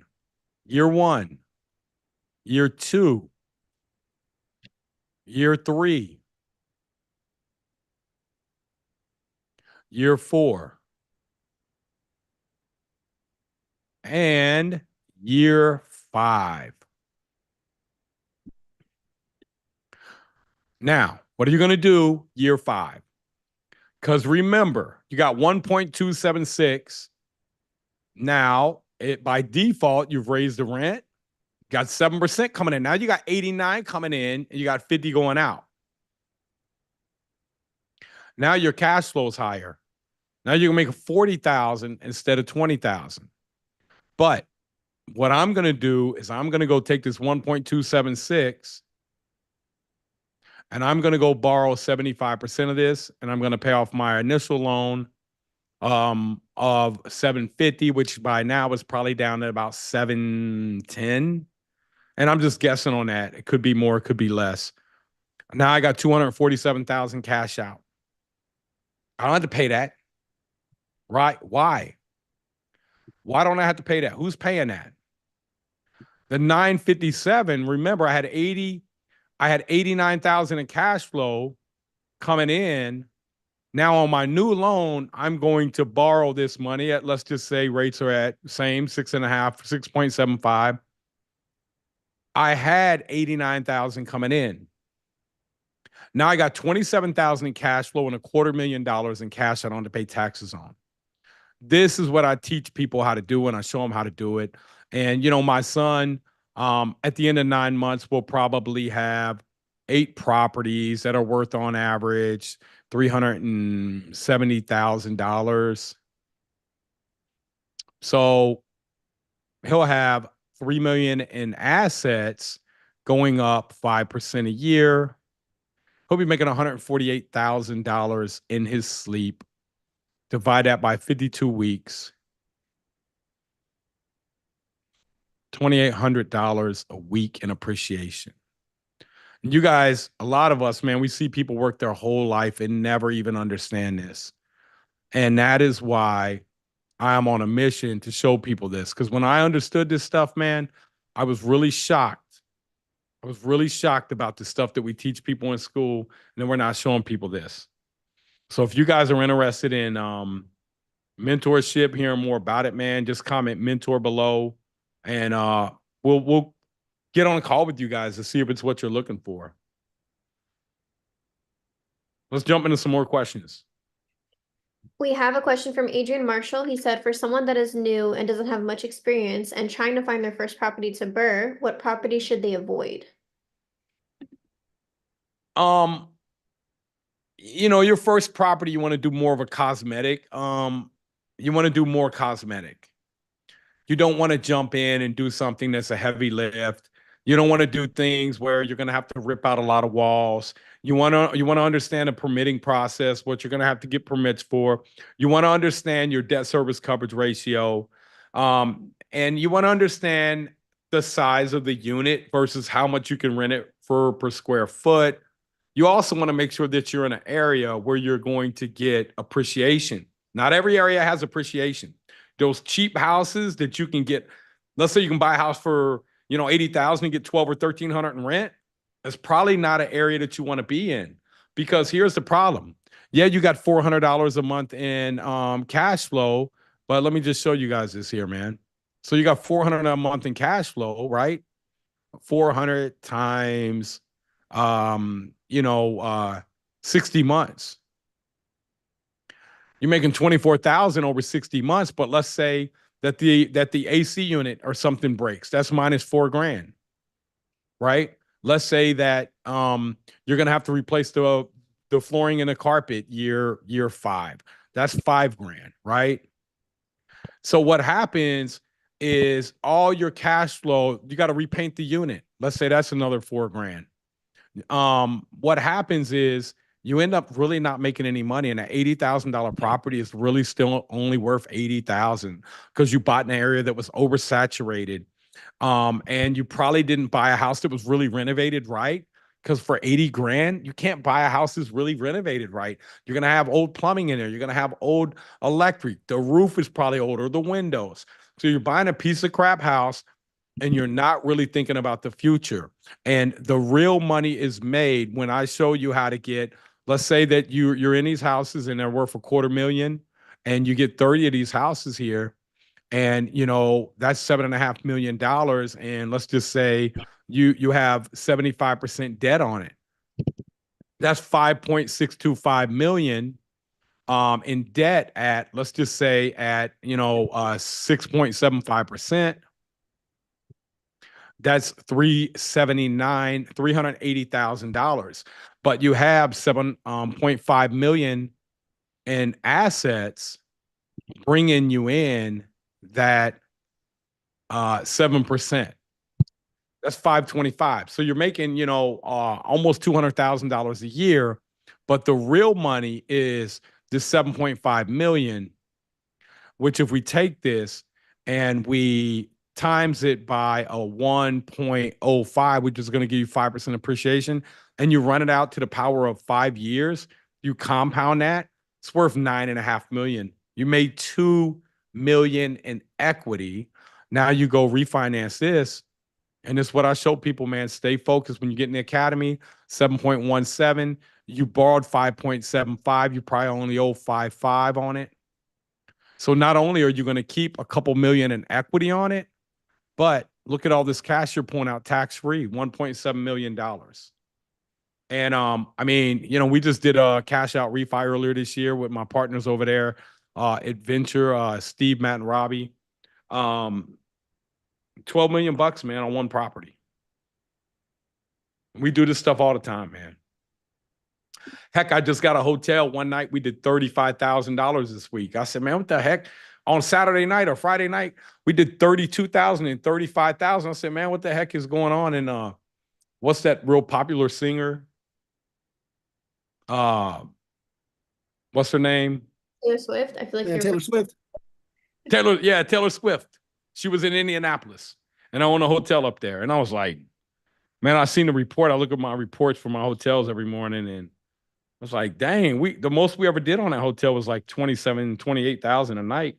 Even in Indianapolis 500, we don't do that much. So thank you, Taylor Swift, for that. Appreciate you. We have another question from Jovine. He said, how do you feel about the NACA program for new home buyers? Um, I'm not familiar with it, to be honest with you, man. Because we don't really specialize. I specialize in investment property, not in like retail buyers. So sorry, I don't know what I've heard of it, but I never looked into it, to be honest with you. And then Nilo said he has 0 doors right now, and he asked, how do I find out what an average rehab per square foot should be? Understanding that every property is different, I just want to have some idea of a range. How is the best way to come up with a formula when I do not have the experience? I mean, get an academy. We show you all that, man. So we show you guys how to do all that. That's what we show you guys, man. We got weekly coaching calls all the time. You can jump on. We got a private group. You can ask your question right now. You'll have answers coming in all night. Because we got people all over the country that just want to give back, that have become millionaires, or that have been, some of them aren't millionaires yet, but they understand the power in sharing knowledge. But they all have one vision, one goal, and they all know that they're going to be millionaires. They know it, because they see everybody else around them doing it. It's normal. We have a question from Michelle Nelson. She's asking, is the calculator customized depending on a geographical area? I have some deals I'm pursuing in Texas, and the rehab estimate is always a bit daunting for me. Yeah. I mean, the thing is that you have people in Texas, in your market, that you're going to be able to say, hey, man, what are you guys paying down here for electric? We had one of our accountability coaches. She was paying way too much for electric. We said, nah, Ashley, nah, that's too much. That's too much. Let's get you another electric bid. Let's get into the vendor list for that city and see who has an investor-friendly electrician, right? Like Christo said, I ain't paying 25 grand. Why? Because he knows how to do this. It's a skill set that you develop. We have a question from Teresa Gran. She said, do you have different spreadsheets for different states as prices are considerably different? The spreadsheet is customizable. You put your own stuff in there.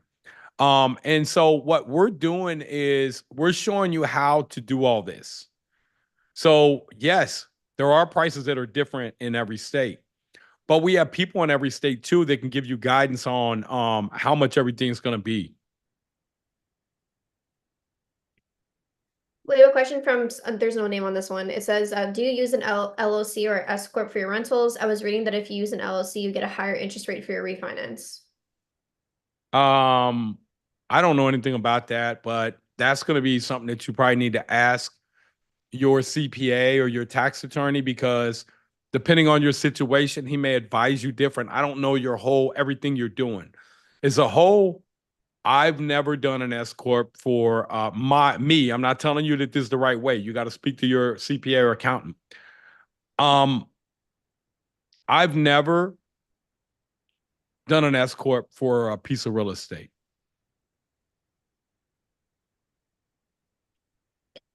We have a question from Wild West Holdings LLC. This person said, do you have a DSCR lender that you recommend? Yeah, absolutely. And on the last question, I always use LLCs. Okay. Can you drop Adam? You got Mortgage Exchange here. You know what? Let me show you guys how to find it, man. Anything that you want here, you just go over here and you're gonna go over here to let me see here, natebarger.com, and go over here to our partners here. And if you guys are looking to get credit card stacking, you can go to Fund and Grow. If you're looking to find off-market deals, you can go here to Deal Machine. We have a Jirius goes live every Thursday at 12 o'clock p.m. Eastern time to show you how to use that. But right here, man, you just go fill this out right here, and they'll get a hold of you guys here. So just go over here and fill that out. And yeah, they got DSCR loans. Good buddy of mine, Adam, that was corporate for a lot of years, and he finally, you know, went out and started his own company. I mean, he was big, pretty big corporate at one of the national banks. So he helps out a lot of our students. Ray said he just helped him get 40,000 out of a cash out refi on one of his properties. Nice. We have a question from iPhone.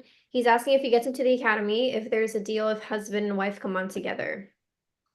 I think there is. Yeah. So go in there and just, somebody get a hold of him, get them, and both you guys get on the call, man. We want to make sure this is a good fit for you. If you guys are ready to do it, man, we're not going to let you down. We don't have many people at all that don't that I mean, if you go and look, I mean, honestly, man, I'll go in here and look and see. I'll pull it up right in front of you guys if I can find it here. Let me see. BRRRR Invest Academy right here. Okay. Let's see here. Is this I want to see our Google reviews here. I don't know where our Google. Oh, here it goes. Go up and Yeah. go to the right. Up, and then click on. There you go. So look, 76 Google reviews, 4.9. Look, been in the academy since March. I mean, look, here's the reviews, man. Just go read them, man. That's Deshaun. He's our Cincinnati president now. Thank you. Brian Wingard, 5-star, joined the BRRRR Academy. When it first started, I realized I made a lot of mistakes in my journey. So phase 1 was correcting. Jose, thank you, Nate. After rehabbing over 100 homes, I'm under contract for what is probably my last. He's doing bigger deals now. Joined in the beginning of 2024. I had 6 properties prior to joining. I was looking for ways to scale my business. Dave Brown, they provided a ton of knowledge to help me achieve that and have done much more. The BIA community overall is super supportive.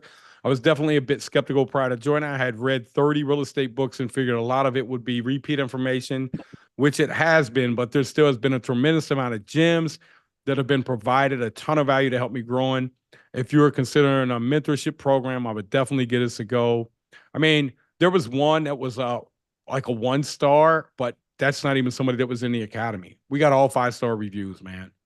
So Emil, man, I love Emil. I ain't seen him in a while. But yeah, man, I mean, we pour into people, man. This is what we do, man. Like, guys, I know how to make a ton of money in real estate. I lose money doing this stuff here. I don't really care about money anymore. I care about helping you guys change your lives, man.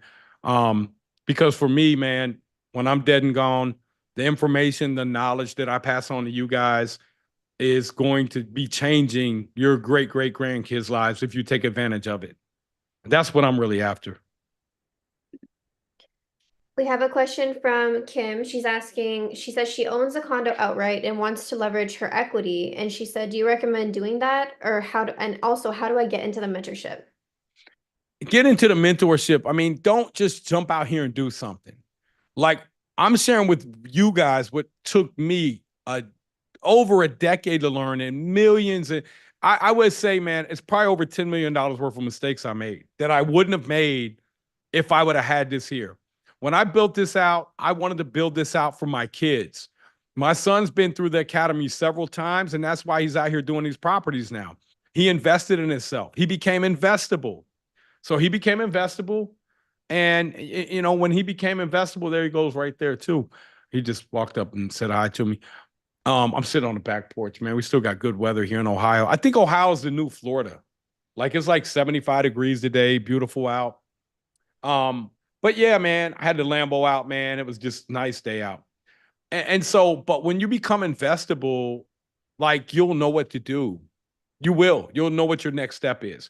But don't go leverage a HELOC without having a clear plan on exactly where you're going, how this property is going to get done, what you're going to buy, how much you're going to be in it for, how much your holding costs are going to be, what kind of tax benefits you're going to get, what kind of area you're buying in. Is it appreciating? If it is, why is it appreciating? What kind of jobs do we have that are going to support this community? Because that's what you're really investing in, is the community. I like that. We have a question from Shelly. She said, how do you start over with obtaining loans after your bankruptcy? That's a good question. First thing I did was I went and I started working on my credit. Day one, got discharged from bankruptcy. I think it was June 14th of 2013. And then I became investable. Like I was buying 100-unit complexes. Like I came out of bankruptcy in 2013. In 2014, I bought 28% of all the multifamily that traded in Cincinnati with a 400 something credit score, with no money, with no tax returns, because it was my knowledge that allowed me to go to investors and say, hey, listen, man, I got a deal here. Here's what the deal looks like. Here's how much we can buy it for. Here's how much the renovations are going to be. Here's how many units I've done. Oh, and by the way, I was bankrupt. Oh, well, why'd you go bankrupt? I didn't know what the hell I was doing, man. I was over leveraged. I was all over the place. I was listening to poor people talking about I needed to diversify. So I had a junkyard, I had a bar and grill, I had industrial buildings, I had residential real estate. I wasn't focused. So when they tell you you need several streams of income, man, I don't agree with that. Right now, Steve Ballmer is worth more than what's his name? Steve Jobs? Bill Gates. Okay. Yeah. Bill Gates diversified. He'd be worth $1.5 trillion right now. He owned 45% of Microsoft. He sold off his shares. Steve Ballmer owned 8% and is worth more than him now because he had a laser focus and just drove what he was really good at. Now, if you got billions of dollars, by all means diversify, okay? But if you got 5 million, you don't need to diversify. You need to keep doing what you did to get that 5 million. You got 10 million, same thing. You get 20 million, same thing. You start to get 40, 50 million, probably time to diversify. But you become an expert and you control the risk in real estate. You become an expert in this. We have a couple more questions left over, Nate. So we have one from Chris Laws, and he said, best area in Cincinnati to look for a first deal, question mark. I live in Mason area. Should I look on the west side? I live in Mason too, man. It doesn't matter. Cincinnati is so small. Cincinnati, our MSA is about 2.2 million people. The city of Cincinnati's only got 300,000 people in it. It's only 78 square miles. So it's really small. Our MSA is pretty big. We got 13 different counties that encompass the MSA of Cincinnati. We have the second largest loop in the country outside of the one in Houston, Texas, which is our 275 loop, which goes through 3 states, which is all part of our MSA. If you're buying in Cincinnati, you cannot go wrong. Westwood's cool if you're getting a great deal, but that's where a lot of affordable housing's at. A lot of crime over there too. It's where I made a lot of my money buying them low-income properties. But I will tell you that Fairmount and North Fairmount are probably the only 2 places that you kind of want to stay away from, and certain parts of Price Hill. Like the Incline District of Price Hill is great. The other part, it's 10 years from now, it's still not going to be renovated yet. So you don't really want to be there yet, right? You want to be in areas that are already showing like you're coming through the neighborhood and you're seeing they're knocking down houses and they're doing infill lots and they're building $300,000, $400,000, $500,000 houses in the same neighborhoods that you can pick up houses for $100,000. That's where you want to be at. And those are all over the country. I can find them right now in a matter of 1 minute anywhere in the country and show you exactly where to buy it. Unless it's a non-disclosure state, they're a little harder to find. There's a follow-up question on that from Derek. He said, what about Forest Park in Ohio? No. Forest Park is a declining area. Their school districts are, here, let's go look. Their school districts are just, I grew up right next to Forest Park in Mount Healthy, man. You don't want to be there, man. Now, if you buy something there and you buy it right, it's cool. But I wouldn't be expecting Forest Park to take off. Families are doing better and moving out of Forest Park, not moving there. School districts aren't great. There's a lot of crime. The city, they suck to deal with. They got bad politics. Just overall, no. Go to Evanston. Go to Bond Hill. Go to Avondale. Go to Walnut Hills. Go to Clifton. Go to Coreyville. Go to Cuff. Go to Over the Rhine. Go to the Incline District. But not Forest Park. Go to Hamilton. Hamilton's on fire. Go to Hamilton. They got great politics over there right now. Bringing a lot of jobs in. They got the largest sports complex in the in North and South America, indoor sports complex. They're bringing in 10,000 people a week, 20,000. I'm sorry, 20,000 people a week. Tourism. It's great over there. They're doing a great job. We have a question from Lynn. She said, "My question is, I hear a lot of people say cash out refi. My question is, how much does the mortgage go up by doing that? Is that two payments that God. you have to pay Hey, can monthly?" somebody get them Peter Man off of here? He's got porn in here. Oh my goodness. Hold on. All right, there I got him. All right. And George Carter too. Yeah, I'm seeing that. So yeah. All right. Sorry about that, guys. So some you get them both off there? Yep, I'm getting another one now. All right. All right, that's good. All right. Sorry about that, everybody. A little bit of excitement for tonight. So did you hear the question I relayed about Lynn? No, I Did was too busy watching video. No, I'm just kidding. she asked, my question is, I hear a lot of people say cash out refi. My question is, how much does the mortgage go up by doing that? Is that two payments that you have to pay monthly? That's what she asked. I mean, it's all consolidated. It all comes down to the don't think a debt is a bad thing. You're not really paying the debt. Um, you know, the property is generating cash to pay the debt. So for me, as a rule of thumb, I like to keep at least a 1.2 debt service coverage ratio, and I like to make sure I got enough reserves on each property. So, but if I'm cashing out 40,000 and I got a 1.1 debt service coverage ratio, I don't care. I got 40 grand to go buy more property with. So my cost of capital was free. The 40 grand I got for free. Like, it doesn't cost me anything. It's built into the pricing model of my rent. Solid answer. We So have let's do a couple more questions, you guys, and one more time, man. Anybody in here that is looking for mentorship, man, just comment mentor below.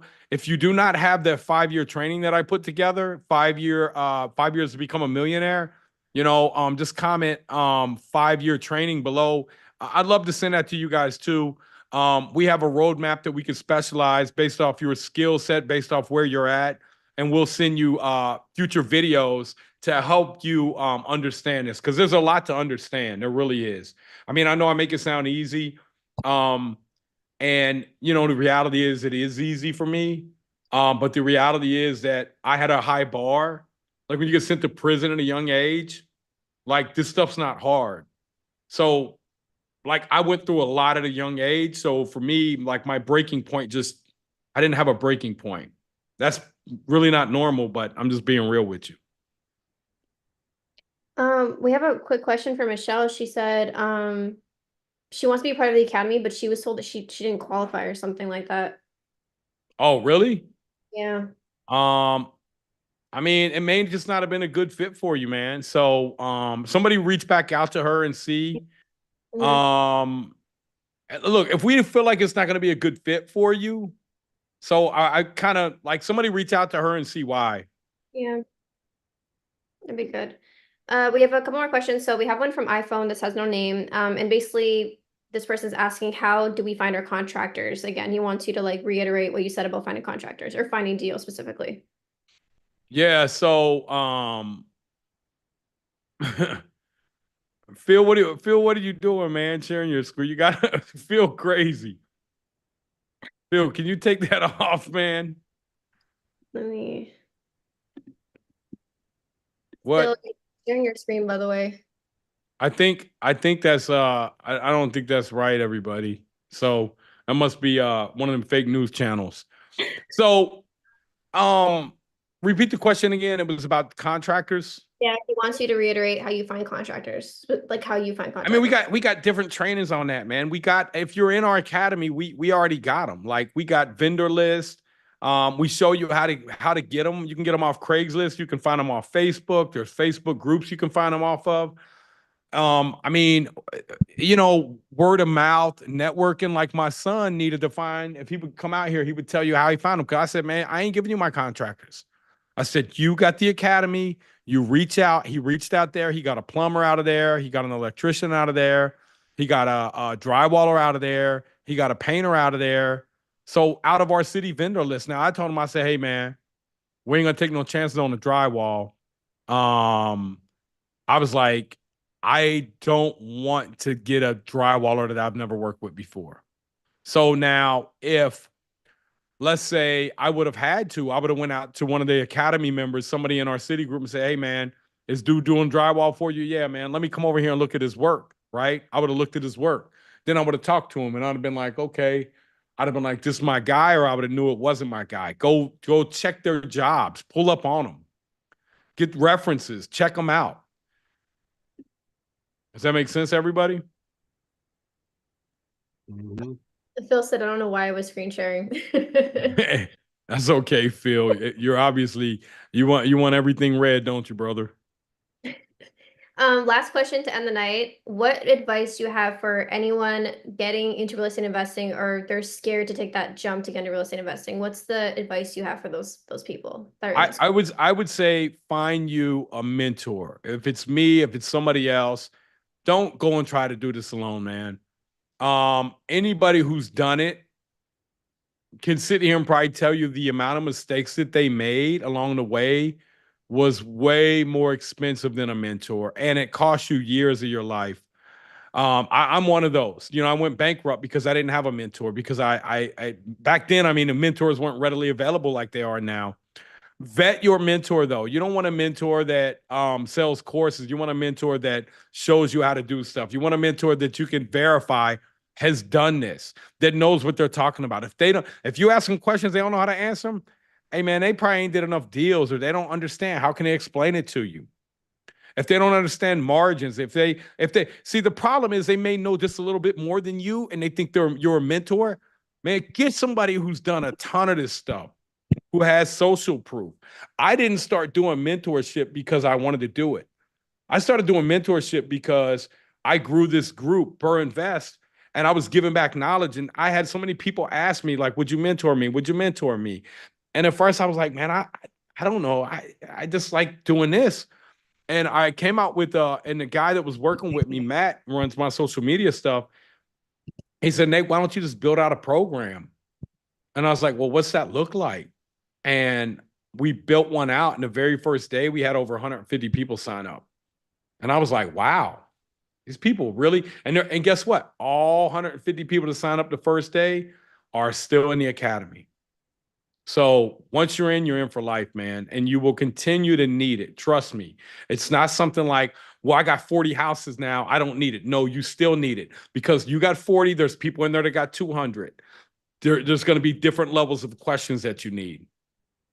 Now, we teach all really single family, one family, two family, three family. I am coming out. I told my people, once we get enough people to become millionaires that are ready to go to the next level, I'll take you guys out. And now that I'll have a different mastermind for that. That'll be different. That'll be my inner circle. But that will have more of a done with you type stuff. But that stuff there is for people that have already become millionaires. And so I don't want to commingle them too, because what happens is people see these shiny, glittery objects.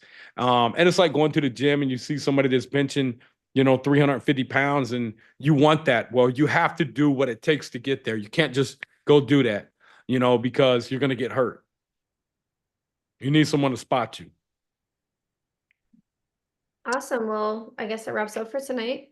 Hey man, well look, I love you guys, man. Remember, no matter who wins the election, they are not in charge or in control of your life, man. So let's go out here, let's crush it. Again, if you guys are looking for a mentor, drop mentor below. I know we got the husband and wife, we got a bunch of other people, man. And I think it was Nicole. We're gonna find out why they thought this wouldn't be a good fit for you. And we'll get you another interview. Again, guys, like this isn't for everybody. And we'll let you guys know if we don't think it is, because we want to keep our community pure. Plus, we don't want to waste your money, man. So love you guys, man. Y'all have an amazing night. Val, thank you so much. Ray, thank you so much. I don't know if Crystal's still on here. He's here. And Justin, what's up, brother? He's always on here. How you doing, man? And thank you guys, man. Y'all have an amazing night. We'll see you guys next week. Next Thursday, 12 o'clock p.m. Eastern time. Later.